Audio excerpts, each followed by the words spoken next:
ইলিশ মাছের ডিম পছন্দ করে না এমন লোক হাতে গোনা একজন খুঁজে পাওয়া যাবে না কি সেটাও সন্দেহ আছে। তবে আজকে আমি ইলিশ মাছের ডিম ভাজি করব।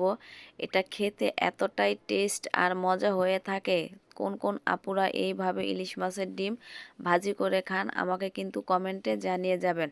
হলুদের গুঁড়া, মরিচের গুঁড়া, ধনিয়ার গুঁড়া একসাথে করে কিন্তু হালকাভাবে আমি এটাকে একটু কষিয়ে নেব। হালকা আদা পেস্ট, সামান্য লবণ দিয়ে এইভাবে করে আমি ডিমটাকে ভাঙ্গা ভাঙ্গা করে রান্না করে নিব।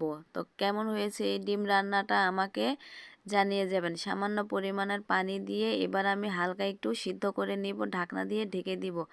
রান্নাটা কিন্তু আমার প্রায় শেষ আর এতটাই মজা হয়েছিল যে আঙুল চেটে পুটে কিন্তু এক প্লেট ভাত চোখ বুজে খেয়ে নিতে পারবেন। দেখতে কিন্তু মাশাআল্লাহ খুবই লোভনীয় হয়েছে রান্নাটা। খুব অল্প সময়ে রান্নাটা কিন্তু রান্না করে নেওয়া যায়।